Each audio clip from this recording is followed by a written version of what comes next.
It's the Ross Tucker Football Podcast. Oh, yeah, it is. But it's not just any Ross Tucker Football Podcast. It's a Wisdom Wednesday, and it's, of course, presented by DraftKings. Love DraftKings. Love the Fantasy Feast podcast. We're talking running backs today with Brett Whitefield. So if you want to know either for fantasy purposes or for your team about the top 6-7 running backs for the draft, check out today's Fantasy Feast podcast. Today, the wisdom is coming from Dr. David Chao. I feel like it's a competitive advantage for our show, for betting, like on the Even Money podcast, where, by the way, Steve and I went over the season win totals for every team on the Even Money podcast yesterday. So you're going to want to listen to yesterday's Even Money podcast or watch it, youtube.com/Ross Tucker NFL, and see what our first initial impression is on your team post free agency before the draft, which is essentially where we are at this point. I think you'll enjoy it. Make sure that you check that out. Yesterday's Even Money podcast. Today, we're just getting the big news on all the big injury news from Dr. Chao at Pro Football Doc. It's Big Show time. The Big Show. As promised, I am here with the mastermind behind SportsInjuryCentral.com. We've had him a bunch of times on the Even Money Betting podcast. We've had him here on the Ross Tucker Football podcast before. Longtime team orthopedic surgeon for the San Diego Chargers, never the LA Chargers, right? Correct. You didn't move with the team. I still have all my gear that says San Diego Chargers. The just Charger gear I got rid of, but anything that says San Diego I still have. That is awesome. You need to check him out on social media like I do, at Pro Football Doc. You can also check out sickscore.com. Huge fan of that website. A huge fan of the information that Dr. Chao provides, because injuries are a big part of this thing, Dr. Chao. And we've got some quarterback news that we need to talk about, whether it's Brock Purdy or Kyler Murray. Let's start with Brock Purdy. Now, in the interest of full disclosure, you and I are recording this in person together at Radio Row at the Super Bowl, so we don't actually know, correct me if I'm wrong, which surgery option Purdy's choosing. So by the time this is posted, we will know that. It's my understanding he's got two different options. Is that correct? Explain to me the deal with Purdy. You always get it, Ross. It's always great to be in person. You know right? what? You know why? I don't even need to have you on my show because I read your stuff. I read your tweets and I read SportsInjuryCentral.com, sickscore.com. So I already know some of these answers, but I need you to explain it better. Okay. My opinion, and our opinion at Sports Injury Central, is that there is quite a quarterback conundrum for the 49ers. Why? The healthiest quarterback right now is Jimmy G. He's good to go from his foot fracture. The next healthiest is Trey Lance, who maybe in a month or 6 weeks will return from the ankle, but maybe not be 100%. And Brock Purdy, with the pending elbow surgery, is last. But in terms of desire, they want Purdy first, Lance second, and they don't really want Jimmy G, despite what Joe Montana says. So the deal with Brock Purdy is this. As of this recording, he hasn't even decided to have surgery, much less which surgery. We all think surgery is coming. And in game, we said that was an ulnar collateral ligament injury, an injury to the Tommy John ligament. So what some people have said is that's not going to be Tommy John surgery and a 6-month recovery. They're splitting hairs. Traditional Tommy John surgery, baseball players, is a reconstruction with a graft. And yes, that's 12, 18 months plus.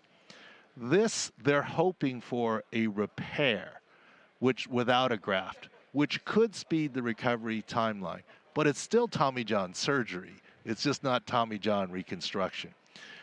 There is no guarantee of a 6-month return. Nick Mullins had this similar surgery and hadn't done so well. So here's the conundrum for the 49ers.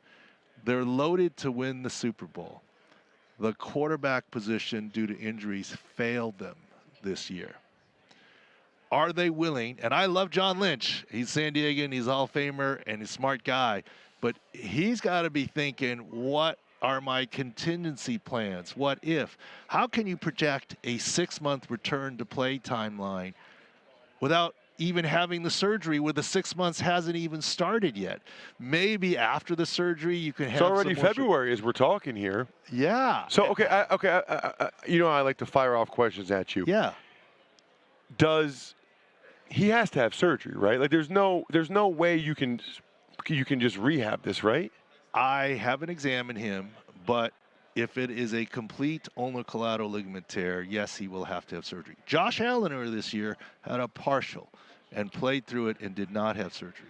Assuming it's a complete tear, yes, surgery is the deal. The question is what kind of surgery and what recovery timeline. Okay, and what would you advise? I know you haven't examined him, but what would you tell him about his options? Well, the reason why baseball players have reconstruction surgery is typically the ulnar collateral ligament or the Tommy John ligament gets attenuated or frayed. Okay, so we're both wearing jeans here. It's the classic, the denim turns white and now you have a hole. So now you need a patch or whatever. Nowadays, the cool kids with the holes and whatever, but the fabric isn't good, so you need something else. If this is just an acute tear where there was no underlying attenuation, tendonitis, and the fabric of the ulnar collateral ligament is still good, like you ripped your blue jeans on barbed wire, then just sewing it or repairing it will work, which is a quicker recovery timeline. So it requires MRI. Sometimes it requires decision at the time of surgery, which is why I'm not saying it's impossible for him to be ready at 6 months, but it's not a guarantee. And can the 49ers really afford to go into next season without a surety of health at quarterback? Trey Lance isn't assured to be 100%. Maybe he's 85 or 90 on the ankle, but he's a young guy who's still a little unproven. And the other thing to factor in, Brock Purdy's still a young guy. Does it hinder his development to not have any offseason program and be ready to go week one? He's not Tom Brady. I'm not saying the 49ers are going to trade for Tom Brady or get Aaron Rodgers, but... All right, some questions. Are you surprised that the torn UCL doesn't happen more often? Quarterbacks' arms get hit all the time when they're like that. Are you surprised that doesn't happen more often? I feel like I haven't heard about this in years, and yet you have Josh Allen, and now you have Purdy, which when it happened, I thought, okay, we say it all the time. You know, I was wondering whether it was a forward pass or not. The next thing I know, Josh Johnson's out there. Yeah, and it does happen, but it's bad luck, right, in the right moment. And basically, Purdy, to his credit, wasn't worried about what was coming. He was focused downfield and full effort throw, and so there's some bad luck there. But it does happen. Now, what he has going for him, because I don't want to be completely negative, is that a pitcher, we often compare to pitchers, right?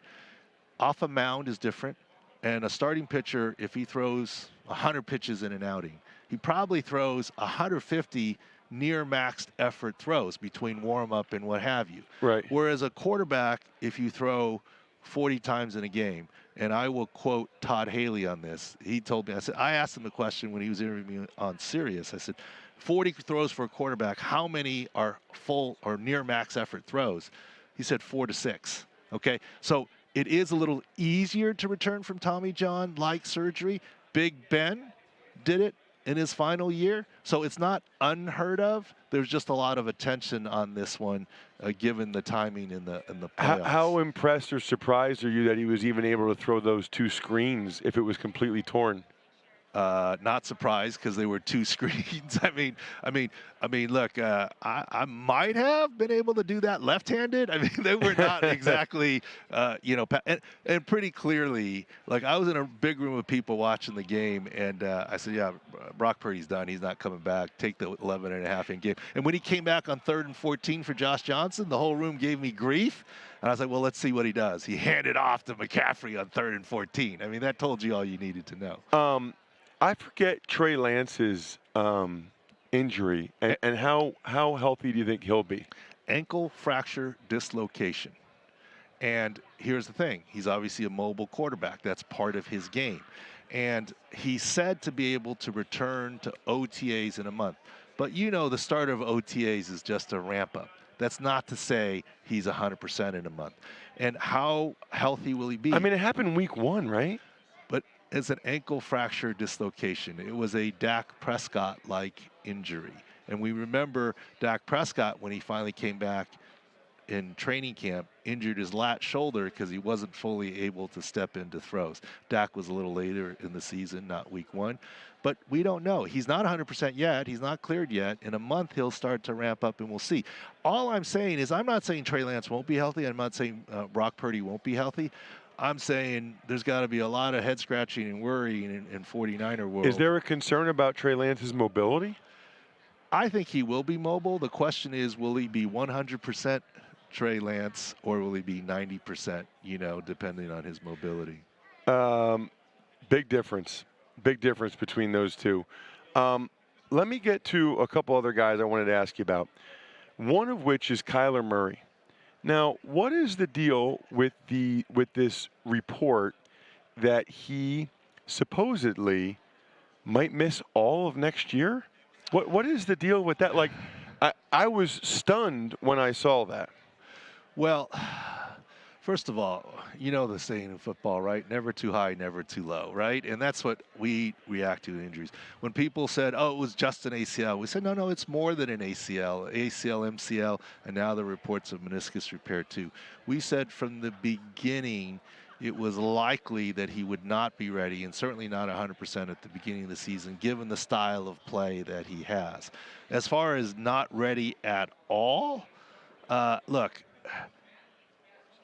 I would 100% sign on to the idea that there's no way Kyler Murray will be 100% next season. By the end of the season, if things go his way, he can be in the 90s. His next season will be better. I'm not co-signing on that he won't play, period. Now, of course, playing or not is his choice, and if he feels like he's not ready and he's 85% and he's not mobile and can't protect himself, maybe it comes to that. I do co-sign that he won't be 100% all of next season. It's when will he be ready to play. I would anticipate that he will at some point next season, but may not be the dynamic Kyler Murray that we knew before until the following season. Is there a scenario or a situation where maybe he can't play at all next year? I don't know where that came from, but that had to come from somewhere. Do we know the extent of the injury? Were there maybe other ligaments? Is there something that could be bad enough that he really can't play next year? Well, first of all, if you're looking for someone to be 90 or 95%, he won't get there next year. And if that's the criteria for him to return, it's possible. It's an ACL. We thought MCL from the get-go. There's reports of a meniscus surgery and repair as well, which could elongate the timeline. I haven't examined him. I'm not saying the sky is falling and there's no way he's playing. I'm not saying that at all. I'm just saying there's no way he's 100% next year. The feeling is that he would play. But it's hard to judge that. Look, we said from the get-go on Lamar Jackson, in game, that's a PCL.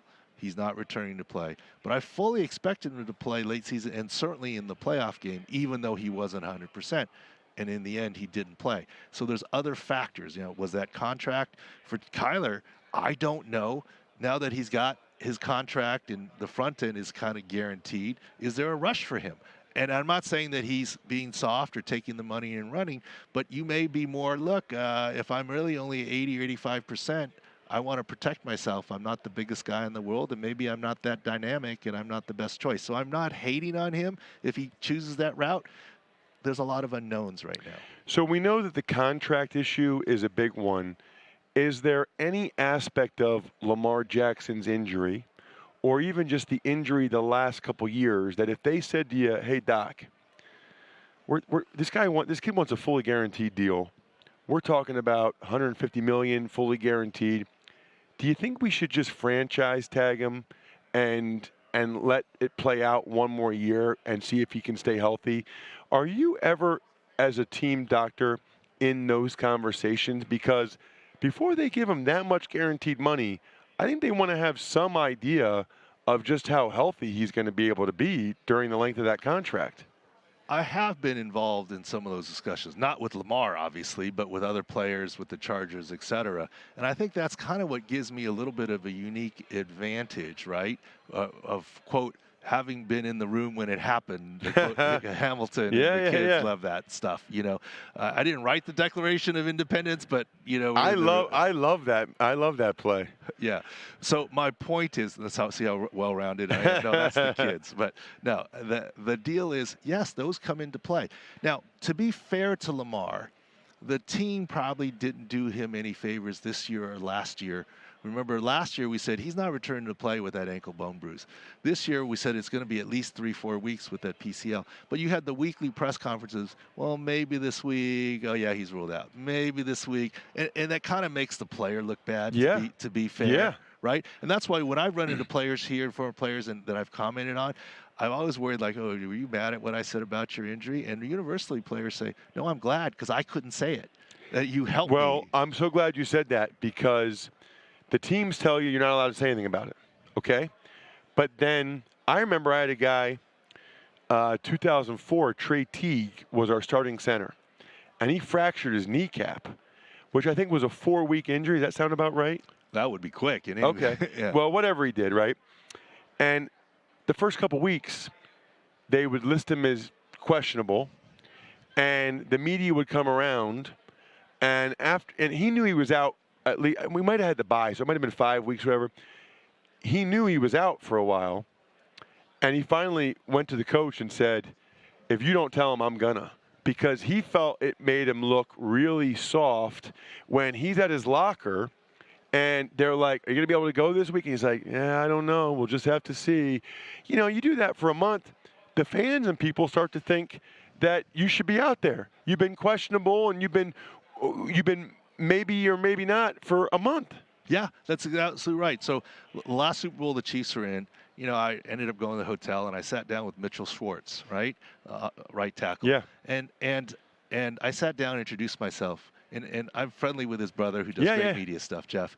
And he goes, "I know who you are." I'm like, "Oh." I'm like, "Uh-oh." And I said, "Well, yeah, I'm sorry. I'll get up and leave." He goes, "No." He goes, and he said, "I actually like what you do because fans were getting on me of what's up with my injury and why I wasn't playing. And I couldn't say anything, yet you were basically telling the truth but defending me because and so getting out there. So that's what we do. We do injury analysis, not injury reporting. The teams report and they have their reasons, their questionables and whatever. So back to Lamar. Here's my thing with Lamar, and here's what I said. I defended Lamar. I got a lot of phone calls from Ravens beat reporters. "What do you think? He's missed 2 weeks with that knee. Why isn't he back?" No. I got you covered, Lamar. That's a real injury. And even weeks, the final game of the season, I like, Lamar, I got you covered because, are you going to try and win a game just to win a home field coin flip? But I said if he doesn't play in the playoffs, now I never said that he was 100%. Don't get me wrong there. I'm never saying that his knee was 100%, but I said if he doesn't try to play in the playoffs, I think it's then fair to ask the question, how much does the contract play into it? Fair to ask the question. He didn't play. He didn't travel. Look, he could have at least thrown from the pocket. I get it. Lamar's not a pocket guy, etc. So that's why I think the questions now are fair. What role did not having a contract play? Now, you're saying, what about the guarantee? Look, mobile running quarterbacks always get injured more in terms of tagging him and this, that, the other. But that's why there aren't guaranteed deals, right? Now we're talking about Kyler Murray. Is he going to play? And he's got a deal, right? I mean, and we're creeping up to more guaranteed deals, but that's why they don't happen because of injury potential to anyone in the NFL. Great point. Speaking of that, I think we might have talked about this a little bit the last time you were on. Matthew Stafford. It's been reported he has a bruised spinal cord. Now, when I bruised my spinal cord, they would not have let me play again unless I had a neck surgery because something caused the spinal cord to be bruised and they got to fix it. Well, so they're saying that Stafford has a bruised spinal cord. He's saying he's not retiring. He's saying he's playing. But they're also now, I've seen reports that he's not having the surgery. So is it possible to have a bruised spinal cord in your neck and come back and play football just from rehab and not have surgery? Okay. I'm 1,000% with you. This is why I did not know you had a bruised spinal cord. Yeah, I've C5, C6. Yeah. And then they did the fingers and toes, and it was it spinatus or clonus or something they called it? Yeah. I forget what they called it. There's different types of bruises in the spinal cord, and so forth, so they're not all the same. But you don't want to mess around with that, No. right? And so we've had it with the Chargers, and yes, players have had surgery before they return. That's why I've opined openly that Matthew Stafford is either going to retire, and if he retires, he doesn't need the surgery. Right, like I didn't get it. Right. I retired. But if you play, you should have the surgery to protect you. Now, I haven't examined Matthew Because Stafford. you don't want the disc to hit the spinal cord again. And then And you have a fusion, right? and you have a fusion at that level. And you play through with a fusion, no problem. I've had a cervical fusion. I've never played football. but, so it can happen. It is interesting, by the way, that they won't let you play after a back fusion, but they would let you play after a neck fusion. Single level, yes. 2-level neck, usually no.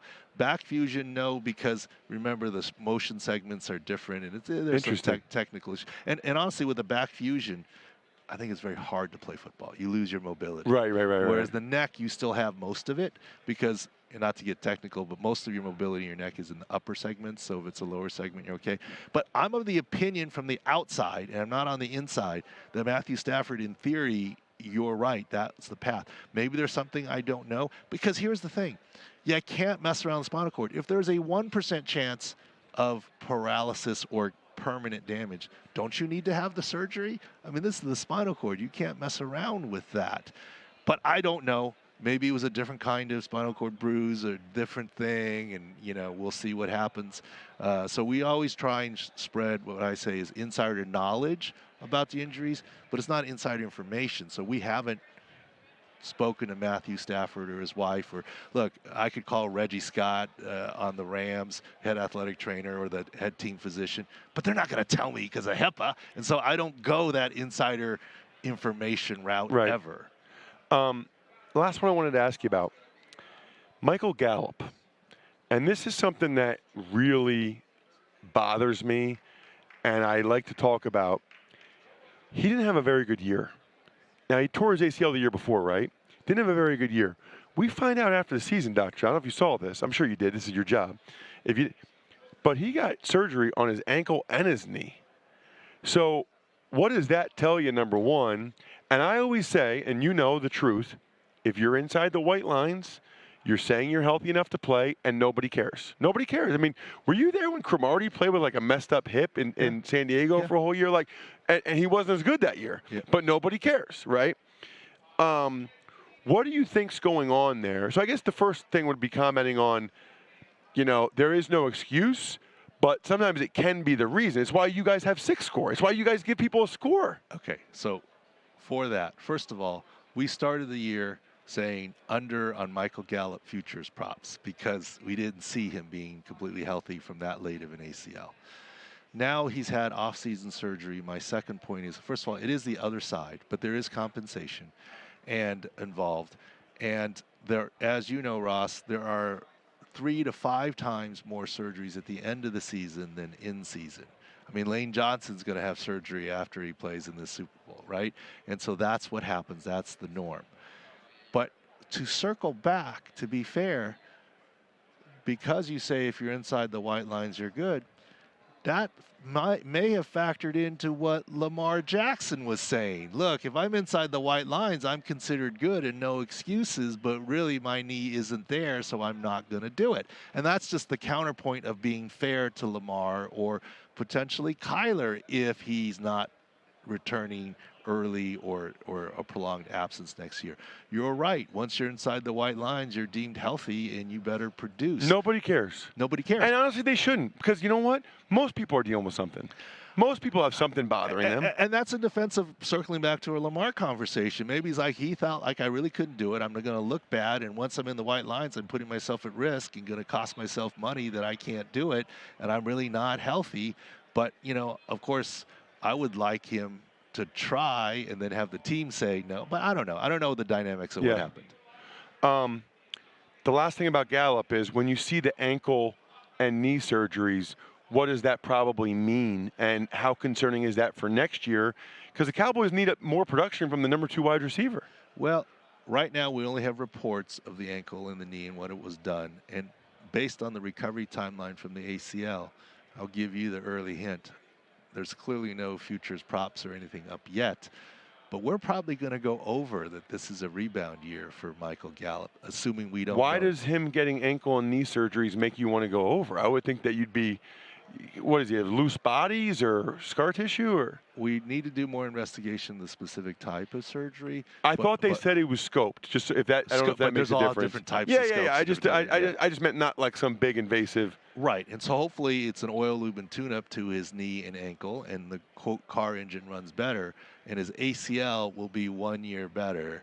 I mean, look at Saquon this year. People were ready to write him off after last year, and last year I said, yeah, that's going to be a down year for Saquon. And he got the high ankle, he wasn't 100% on the knee, and this year he had a super good year, and it's his second year back. We might expect the same for Gallup. Love that info from Dr. Chao almost as much as I love Labatt Blue Light with friends.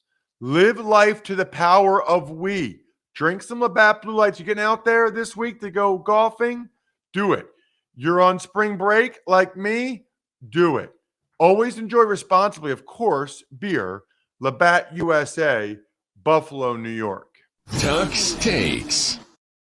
NFL clubs table the ability to flex the Thursday night games, but they, however, will allow teams to play 2 Thursday night football games in a season. So this is important. And, maybe this is something I'll tweet out because, unfortunately, there are a lot of people out there that don't listen or watch the Ross Tucker Football Podcast. Can you imagine? I mean, the void that they must feel on a daily basis. But honestly, Jack, everybody's railing against this. You can't flex Thursday night games. That's horrible for the fans, which is true, of course. Season ticket holders, that would be a raw deal. Let's be honest, though. Jack, the TV partners and the TV audience is way bigger than the season ticket holders. And the NFL realized and decided a long time ago that the priority was television. And people come across, 2 Thursday night games, that's not good for player safety. And, NFL's greedy. I feel like people lose sight of the fact the players get almost 50 cents on every dollar. Almost 50%. The players should be every bit as incentivized to do what it takes to make the TV partners happy, like Amazon on Thursday nights, so that when the bidding comes up again, they're bidding against Apple and YouTube or whoever, and the rates go even higher so that the players get more money. Like, what are we talking about? Is it ideal? No. We passed ideal in terms of competitive advantage stuff years ago. This whole thing's about the money. Like, they're doing this for the money. The owners are, the players are. So I just think it's disingenuous when people want these huge contracts, but then they don't want to play on Thursday night or they don't want to do this. Like, you know how much money they get from Amazon for Thursday Night Football? Are you kidding me? So to this point, they've asked every guy to play 1 Thursday night game, and the amount of money that injects into the system, I don't understand why people don't ever make that point when we talk about that. It's always, the NFL is greedy. The NFL gives up 50% of every dollar to the players. So it's for the players too. In fact, I feel strong enough about this that this is going to be my Labatt take of the day. Presented by Labatt Blue Light, the pristine, I don't say that enough, I only say it once a week now, Canadian Pilsner. Enjoy your beers together so you can live life to the power of we. Always enjoy responsibly. Beer, Labatt USA, Buffalo, New York. Got some shout outs to give out like we do every day. MyFrontPageStory.com. Engage Maverick. Engage. Mother's Day is almost here. Best Mother's Day gift ever. What else are you going to get your mom? Or what else are you going to get your wife for Mother's Day? Why not get them the gift that keeps on giving that they'll hang up in the house forever? And you can say, my boy Ross told me to do this, RTFP10. If they don't like it, blame it on me. I'm guaranteeing they'll like it. I'm almost guaranteeing that they'll cry. Other shout-outs, backofficeschedule.com, Evergreen Economics, go-bengals.com, steakhousesports.com, humanheadnyc.com, Sporticulture, and Pizza Boy Brewing. We got the running backs on the Fantasy Feast. We had the NFL season win totals on Even Money podcast, and we did the mock draft on College Draft. You guys have plenty of other stuff to listen or watch over the next couple days. We got GC, Greg Cosell tomorrow talking O-line. Love it. I think we're done here. Thanks for listening to the Ross Tucker Football Podcast. Make sure to also subscribe to the Fantasy Feast, Even Money, Business of Sports, and College Draft. All available at Apple Podcasts, rosstucker.com, or wherever podcasts can be found.